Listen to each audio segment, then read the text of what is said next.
नमस्कार, भाग्य चक्र के इस खास एपिसोड में आपका स्वागत है। मैं हूं आपके साथ गीतू चौहान और मेरे साथ है स्मिता कौशिक जी, जो कि एक टैरो कार्ड रीडर और एस्ट्रोलॉजर है। स्मिता जी, आपका बहुत बहुत स्वागत है। नमः शिवाय।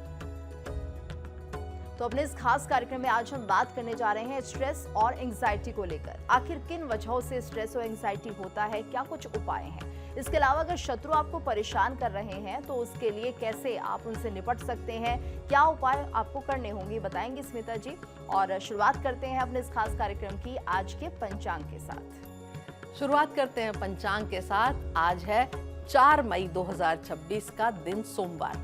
कृष्ण पक्ष की तृतीया तिथि है और नक्षत्र जो आकाश में है वो है अनुराधा।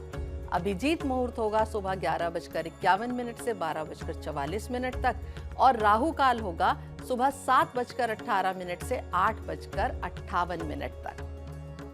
तो आजकल की भागदौड़ जिंदगी में जिस तरह से स्ट्रेस हर किसी को परेशान कर रहा है, एंग्जाइटी लोगों के बीच बढ़ती हुई दिखाई दे रही है, तनाव का ये माहौल और इसका असर उनके काम पर, उनके जीवन पर, किस तरह से इस स्ट्रेस से निजात पाएं और क्यों ये होता है, पहले ये भी समझें। और इसी के लिए हमारे साथ स्टूडियो में इस वक्त स्मिता जी भी मौजूद हैं। वो बताएंगे आखिर क्या कुछ कारण है इसके पीछे। आजकल दुनिया में बेचैनी, एंग्जाइटी और स्ट्रेस का बढ़ना केवल मनोवैज्ञानिक या सामाजिक कारणों से नहीं होता। इसके लिए ज्योतिष भी बहुत ही ज्यादा गहरे, डीप लेवल पर इसके पीछे जिम्मेदार है।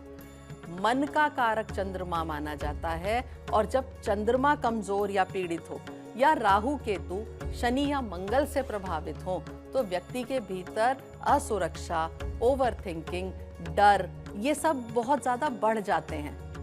राहु को आधुनिक जीवन की बेचैनी का बड़ा कारण माना जाता है। राहु भ्रम, अति इच्छाएं, आर्टिफिशियल दुनिया, वर्चुअल रियलिटी, सोशल मीडिया, इन सब का कारक है। उसके अंदर तुलना, ऑब्सेशन और मानसिक धुंध, जिसे फॉगिंग कहते हैं, उस सब का जिम्मेदार भी राहु ग्रह ही है। आज लगातार स्क्रीन, सूचना की बम्बार्डमेंट, कंपैरिजन, क्योंकि कंपैरिजन का कल्चर बहुत ज़्यादा बढ़ गया है, सब एक दूसरे से होड़ में लगे हुए हैं, और भविष्य की अनिश्चितता, ये सब राहु की प्रकृति को दर्शाते हैं। राहु का प्रभाव व्यक्ति को भीतर से रेस्टलेस बनाता है। ये सारे कारण हैं जो कि आज के जीवन में इतना स्ट्रेस, एंग्जाइटी, ये सब बढ़ गए हैं। तो स्मिता जी, आपने बताया कि ये कुछ ऐसे ग्रह होते हैं जो तनाव का कारण बन जाते हैं, जो स्ट्रेस देते हैं। इनके अलावा कौन से ऐसे दूसरे ग्रह हैं जो इसके वजह बन सकते हैं, या वो भी अगर जीवन में अच्छे ना हो या फिर ग्रह स्थिति बेहतर ना हो तो वो भी कहीं ना कहीं स्ट्रेस और एंग्जाइटी का कारण बन सकते हैं? बिल्कुल, ऐसे और भी ग्रह हैं। शनि, जो कि यहाँ बहुत महत्वपूर्ण भूमिका निभाते हैं, उनके कारण, शनि की प्लेसमेंट ठीक ना होने के कारण, और समाज में भी शनि का आजकल, क्योंकि ये कली का युग है, शनि का प्रभाव बहुत बढ़ा हुआ है। समाज में फैल रही है बहुत ज़्यादा बेचैनी, घबराहट, इनसिक्योरिटी, अनिश्चितता, और ये सब बनते हैं एंग्जाइटी का कारण। शनि बहुत प्रेशर देते हैं, जिम्मेदारी, देरी, अकेलापन, ये सब शनि के प्रभाव हैं। हमारे होने का जो डर है कि हम कुछ खो देंगे, ये, और कर्मों का जो बोझ है, वो सब शनि का कारण है। जब शनि का प्रभाव ज्यादा होता है तो व्यक्ति बिना स्पष्ट कारण के भी इनर हैवीनेस महसूस कर सकता है। कई बार क्रॉनिक स्ट्रेस के पीछे भी शनि की भूमिका होती है। केतु भी एक बहुत ही रोचक कारण है। केतु क्या देते हैं? डिस्कनेक्शन और बहुत अलगाव चीजों से, एम्प्टीनेस। सब कुछ होते हुए भी कई बार हम खालीपन महसूस करते हैं, अंदर एक वैक्यूम सा बन जाता है। हमारे पास सब है लेकिन अकेलापन और एंग्जाइटी बढ़ती है। बाहर सब कुछ होने पर भी भीतर इतना खालीपन महसूस होता है। ये सब केतु का कारण है।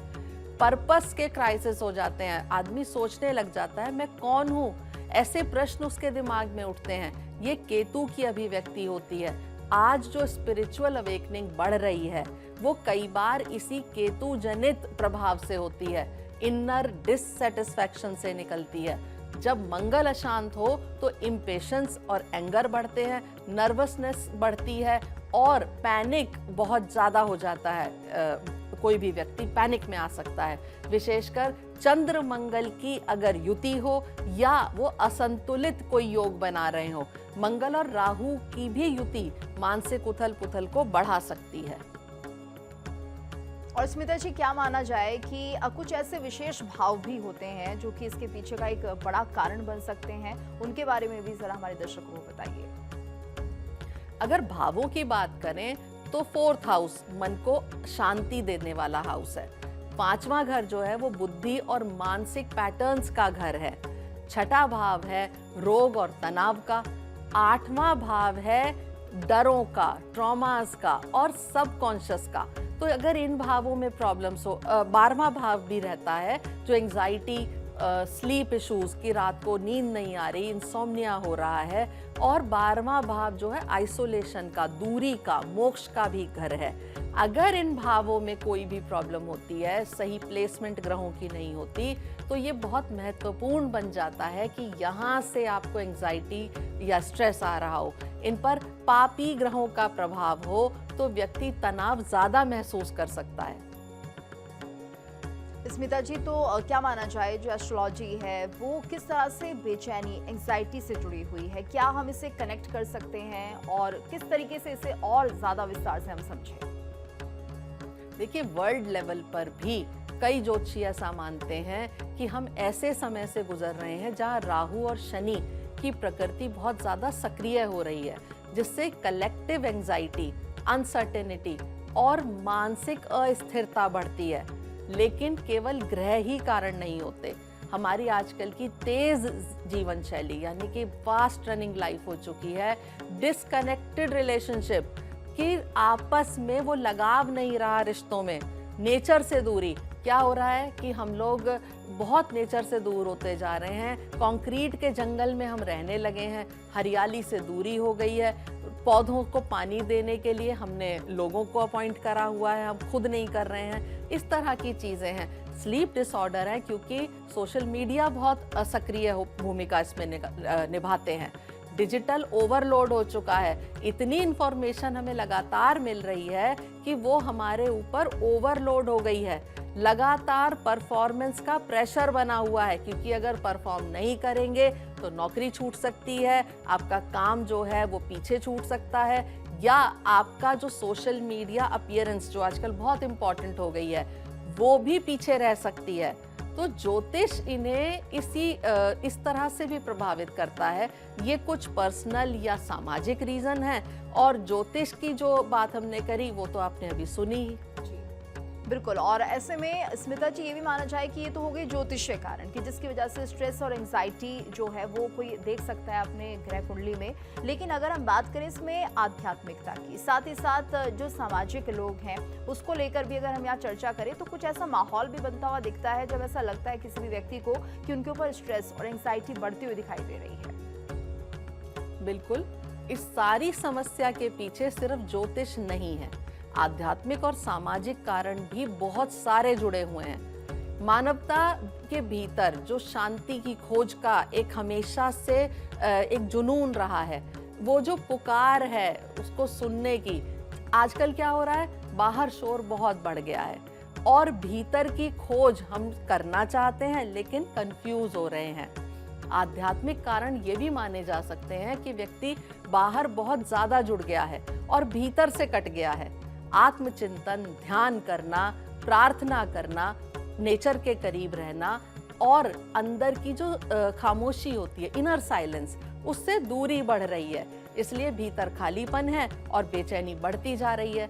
कई लोग इसे स्पिरिचुअल डिस्कनेक्शन या सोल लेवल पर अनरेस्ट, यानी कि हमारी जो आत्मिक लेवल है, हमारा जो आत्मा का स्तर है, वहां से बेचैनी बढ़ रही है। सामाजिक कारणों में तेज रफ्तार जिंदगी है, कंपटीशन है, फाइनेंशियल प्रेशर है, जिंदगी बहुत ज़्यादा सुपरफिशियल हो गई है, अकेलापन और 24/7 इंफॉर्मेशन का ओवरलोड, ये इसके पीछे के बड़े कारण हैं। हर समय कुछ छूट ना जाए, इस भावना से सब तनाव से ग्रस्त हैं। अगर संक्षेप में कहें तो आध्यात्मिक डिस्कनेक्ट भीतर की बेचैनी को बढ़ाता है और सामाजिक प्रेशर बाहर तनाव बढ़ाता है। यही दोनों मिलकर एंजाइटी को गहरा करते हैं। तो ये तो स्मिता जी कारण हो गए कि आखिर क्यों एंजाइटी बढ़ती जा रही है, स्ट्रेस बढ़ रहा है। लेकिन इसका निवारण क्या है? क्या इनसे बचने के कोई उपाय हैं? क्या अगर हम ज्योतिष में बात करते हैं तो कुछ ऐसे उपाय होंगे जिससे कि करने से हमें ऐसा लगे कि हमारे जीवन में तनाव कम हो रहा है, एंग्जाइटी हमारा पीछा छोड़ रही है? जरूर कुछ छोटे छोटे सरल से उपाय हम कर सकते हैं। कुछ ज्योतिषीय उपाय मैं आपको बता रही हूँ। आप अपने चंद्रमा को मजबूत करिए, और चंद्रमा को मजबूत करने के लिए सोमवार को और पूर्णिमा को अपने छत पर खड़े हो जाइए, बालकनी में खड़े हो जाइए और चंद्रमा को जल अर्पित करिए। साथ ही साथ ओम सोम सोमाय नमः का जाप करिए। अगर ये सब भी आप नहीं कर सकते तो चंद्रमा के दर्शन करिए, थोड़ी देर चंद्रमा की रोशनी में टहलिए, कुछ अच्छा संगीत सुनिए, कोई किताब पढ़ लीजिए या अच्छी कोई बातचीत करिए वहां बैठकर। आप एक बहुत अच्छा मैं आपको उपाय बताती हूँ, अपनी सांसों पर ध्यान लगाइए, यानी कि ब्रीदिंग एक्सरसाइज करिए। शनि को ठीक करने के लिए ग्राउंडिंग मेडिटेशन करिए, जो आपको धरती की ऊर्जा से जोड़ती है। सेवा करिए और शनिदेव से प्रार्थना करिए, शनि मंदिर जाइए, वहाँ दान करिए, किसी गुरुद्वारे में मंदिर में जाकर लोगों की सेवा करिए। अपने राहु को ठीक करिए, और राहु को ठीक करने के लिए देवी की उपासना करिए, यानी माता दुर्गा की उपासना करिए। और सबसे ज़रूरी डिजिटल डिटॉक्स करिए, ये सबसे ज़्यादा ज़रूरी है। और ये सब अगर आप करेंगे तो आपकी एंग्जाइटी, डिप्रेशन, स्ट्रेस कम ज़रूर होगा। तो ये तो कुछ उपायों की बात हो गई स्मिता जी, और आज आप हमें जो उपाय बताने जा रही हैं, किस तरीके से दुश्मनों से पीछा छुड़ाया जाए, अगर कोई परेशान कर रहा हो तब क्या उपाय किए जाए, ये सभी उपायों को भी हम विस्तार से आपसे जानेंगे। लेकिन आज की शुरुआत कर लेते हैं राशिफल के साथ। बात करते हैं सबसे पहले मेष और वृष राशि के जातकों के लिए। कार्ड उठाती हूँ मैं मेष राशि के लिए, और इनके लिए कार्ड निकला है 8 ऑफ कप्स का। आज कुछ पुरानी बातों या भावनाओं को पीछे छोड़ने का समय है। मन हल्का हो सकता है, अंदर से बदलाव और आगे बढ़ने की चाहत आप महसूस करेंगे। जो अब आपके लिए सही नहीं है उससे दूरी बनाना आपको लाभ देगा। नया रास्ता अपनाने से सुकून मिलेगा और जीवन में स्पष्टता आएगी। शुभ रंग आपके लिए ग्रे होगा, शुभ अंक होगा 8, और उपाय होगा आज भगवान शिव को पानी में थोड़ा सा काला तिल मिलाकर अर्पित करिए, इससे पुरानी नेगेटिविटी दूर होगी। अब मैं कार्ड उठाती हूँ वृषभ राशि के लिए, और इनके लिए कार्ड निकला है लस्ट का। आज आपका आत्मबल और जुनून बहुत प्रबल रहेंगे। जो ठान लेंगे उसे आगे बढ़ाने की शक्ति भी आपके अंदर रहेगी। हिम्मत और कॉन्फिडेंस से काम बनेंगे। दबा हुआ उत्साह आज बाहर आ सकता है। अपनी ऊर्जा सही दिशा में लगाएंगे तो सफलता जरूर मिलेगी। शुभ रंग आपके लिए सुनहरा होगा और शुभ अंक होगा 2, और उपाय होगा आज सूर्यदेव को पानी में रोली मिलाकर अर्पित करिए, इससे आत्मबल बढ़ेगा, तेज और सकारात्मक शक्ति भी बढ़ेगी। और अब बात कर लेते हैं मिथुन और कर्क राशि के जातकों के लिए क्या कुछ खास रहने वाला है स्मिता जी, वो भी बताइए। कार्ड उठाते हैं मिथुन राशि के लिए, और इनके लिए कार्ड निकला है डेथ का। आज किसी पुराने दौर के खत्म होकर नई शुरुआत बनने का संकेत मिलता है। जो अब आपके काम का नहीं रहा उसे छोड़ना आपको लाभ देगा। बदलाव थोड़ा गहरा हो सकता है लेकिन आगे के लिए शुभ रहेगा। पुरानी रुकावटें हटेंगी तो ही नया रास्ता साफ होगा। शुभ रंग आपके लिए नीला होगा और शुभ अंक होगा 4, और उपाय होगा आज शिवलिंग पर पानी में काला तिल मिलाकर अर्पित करिए, इससे नकारात्मकता दूर होगी और आपके लिए परिवर्तन जो है वो शुभ बनेगा। अब बारी आती है कर्क राशि की, और इनके लिए कार्ड निकला है नाइट ऑफ वॉन्ड्स का। आज जोश और गति दोनों साथ साथ चलेंगे। रुका हुआ काम तेजी से आगे बढ़ेगा। साहस के साथ लिया गया कदम आपको सफलता दिला सकता है। यात्रा, बदलाव या नए मौके का भी संकेत मिलता है। अपनी ऊर्जा सही दिशा में लगाएंगे तो आपको लाभ मिलेगा। शुभ रंग आपके लिए नारंगी होगा और शुभ अंक होगा 9, और उपाय होगा आज हनुमान जी को सिंदूर अर्पित करिए, इससे आपका साहस बढ़ेगा और आपको गति मिलेगी। तो ये तो बात हो गई मेष से लेकर कर्क राशि के जातकों के लिए कैसा रहेगा आज का दिन। वहीं अगर हम बात करते हैं उपायों की, तो आज 3 कौन से बड़े उपाय हमारे दर्शकों को आप बताने जा रही हैं। पहला उपाय कौन सा होगा? सबसे पहला उपाय मैं आज आपको बताऊंगी कि अगर आपको किसी ने परेशान किया हुआ है, कोई आपको बहुत ज्यादा पीछे से परेशान कर रहा है, आपके बारे में बातें गलत गलत कर रहा है, तो एक कोरा कागज ले लीजिए सफेद रंग का। उस पर काले पेन से उस व्यक्ति का नाम लिखिए और एक खुले चाकू पर उस कागज को लपेटकर घर में ही कहीं किसी भारी चीज से दबाकर रख दीजिए। ये उपाय करने से धीरे धीरे आप महसूस करेंगे कि उस व्यक्ति ने आपको परेशान करना बंद कर दिया है। बिल्कुल, और आगे बढ़ते हैं, बात कर लेते हैं सिंह और कन्या राशि के जातकों के लिए कैसा रहने वाला है आज का दिन और क्या कुछ उपाय स्मिता जी उन लोगों के लिए बताने जा रही हैं। कार्ड उठाएंगे सिंह राशि के लिए और इनके लिए कार्ड निकला है 8 ऑफ वॉन्ड्स का। आज आपके कामों में तेजी आएगी, रुके हुए काम अचानक आगे बढ़ सकते हैं, कोई अच्छी खबर या जल्दी परिणाम मिलने के भी योग बनते हैं। संचार, यात्रा या नए मौके अचानक सामने आ सकते हैं। आज समय का सही उपयोग करेंगे तो बड़ा लाभ हो सकता है। आपके लिए शुभ रंग नारंगी होगा और शुभ अंक होगा 8 और उपाय होगा आज सूर्य देव को जल अर्पित करिए। इससे आपको गति मिलेगी, सफलता मिलेगी और सकारात्मकता बढ़ेगी। बारी आती है कन्या राशि का कार्ड उठाने की और इनके लिए कार्ड निकला है द स्टार का। आज उम्मीद और शुभ संकेतों का दिन है। रुके हुए कामों में आशा की किरण दिखाई देगी, मन शांत रहेगा और भविष्य को लेकर भरोसा बढ़ेगा। कोई अच्छा अवसर या कोई अच्छी प्रेरणा आज आपको मिल सकती है। आज सकारात्मक सोच आपको आगे बढ़ने में मदद करेगी। शुभ रंग आपके लिए आसमानी नीला होगा और शुभ अंक होगा 8 और उपाय होगा आज भगवान विष्णु को पीले फूल अर्पित करिए और शाम को कुछ समय खुले आकाश के नीचे जरूर बिताइए। इससे सौभाग्य में बढ़ेगा और सकारात्मकता भी बढ़ेगी। चलिए आगे बढ़ते हैं और अब बात कर लेते हैं तुला और वृश्चिक राशि के बारे में। उनके लिए आज का दिन कैसे रहने वाला है स्मिता जी। पता करते हैं तुला राशि का कार्ड उठाकर। इनके लिए कार्ड निकला है 7 ऑफ सॉर्ड्स का। आज समझदारी और रणनीति से काम लेने का दिन है। हर बात खुलकर कहना आपके लिए जरूरी नहीं है। चुपचाप और सोच समझकर उठाया गया कदम आपको फायदा देगा। किसी स्थिति को बुद्धि से संभालना आज बल से बेहतर रहेगा। सतर्क रहेंगे तो छुपी हुई रुकावटों से आज आप बच पाएंगे। आपके लिए शुभ रंग स्लेटी होगा और शुभ अंक होगा 7 और उपाय होगा आज भगवान गणेश के मंदिर में हरी दाल अर्पित करें और दान भी करें। इससे बुद्धि और सुरक्षा दोनों का आशीर्वाद आपको मिलेगा। बारी आती है वृश्चिक राशि की और इनके लिए कार्ड निकला है 6 ऑफ कप्स का। आज पुरानी यादें और पुराने रिश्तों से खुशी मिल सकती है। मन में अपनापन बढ़ेगा। कोई पुराना संपर्क या शुभ समाचार दिल को सुकून दे सकता है। भावनाओं में मिठास और सहजता बनी रहेगी। पुराने अनुभव आज आपके लिए लाभदायक साबित होंगे। शुभ रंग होगा आपके लिए हल्का गुलाबी और शुभ अंक होगा 6 और उपाय होगा आज भगवान कृष्ण के मंदिर में मक्खन और मिश्री अर्पित करिए। इससे प्रेम और सुख बढ़ेगा। और स्मिता जी अब बात कर लेते हैं अगले उपाय की। दूसरा उपाय हमारे दर्शकों को आज आप क्या बताने जा रही हैं। बिल्कुल, अब मैं बताऊंगी दूसरा उपाय जिससे कि आप परेशान करने वाले व्यक्ति से छुटकारा पा जाएंगे। यदि कोई व्यक्ति आपको बुरा भला कहता है या ऑफिस पॉलिटिक्स करता है और आपको परेशान किए जा रहा है तो आप एक लहसुन की कली पर उसका नाम लिखें और जला दें। जब लहसुन की कली पूरी तरह से जल जाए तो उसे कूड़ेदान में या घर से दूर कहीं फेंक दें। ये उपाय करने से वो व्यक्ति आपको परेशान करना बंद कर देगा। लेकिन ध्यान रहे कि इस उपाय को लगातार 7 दिनों तक करते रहना है।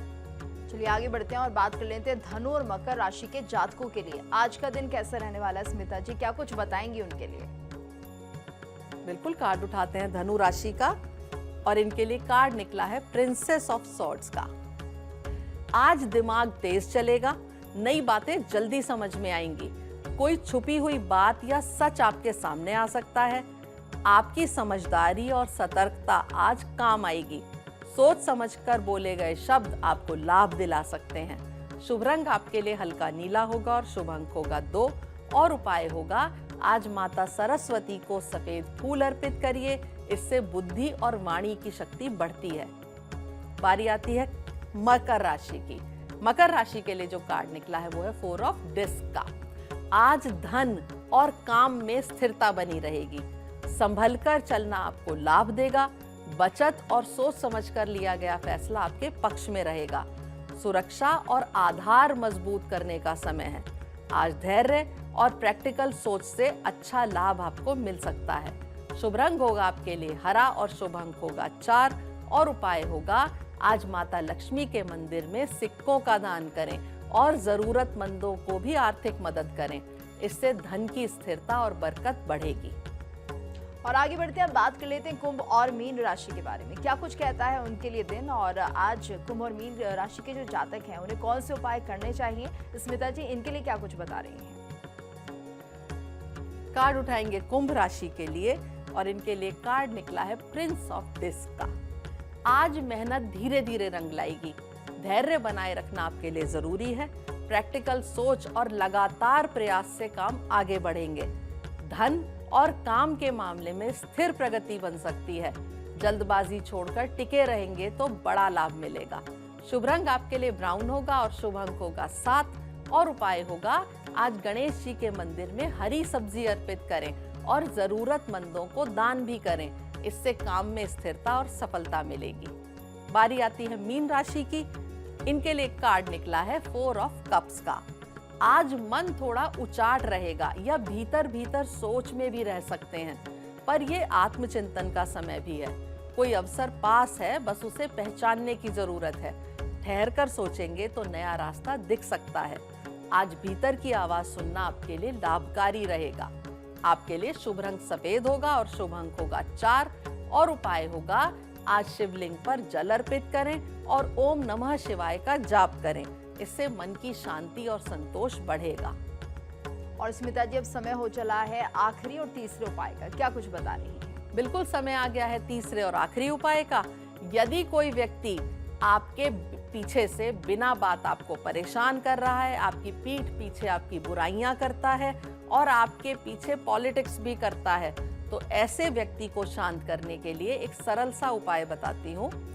सफेद कागज की 3 पर्चियां ले लें और उन तीनों पर्चियों पर उस व्यक्ति का नाम काले पेन से लिख लें। एक पर्ची को जला दें, एक पर्ची को फाड़ दें और फाड़ कर बाहर फेंक दें और एक पर्ची को फाड़ कर फ्लश कर दें। ये उपाय भी आपको लगातार 7 दिन तक करना है। उसके बाद आप देखेंगे कि उस व्यक्ति ने आपको परेशान करना छोड़ दिया है। तो अगर इन उपायों को आप करते हैं तो उम्मीद करते हैं कि जो आपके शत्रु हैं, जो आपको परेशान कर रहे हैं, कम से कम उनसे आपका पीछा छूट जाएगा। स्मिता जी इन उपायों की जानकारी आपने हमारे दर्शकों को दी और आज का राशिफल बताया, इसके लिए आपका बहुत बहुत धन्यवाद। नमः शिवाय। और इसी के साथ आज के इस खास एपिसोड में इतना ही। भाग्य चक्र में कल फिर होगी आपसे मुलाकात। तब तक के लिए दीजिए इजाजत। नमस्कार।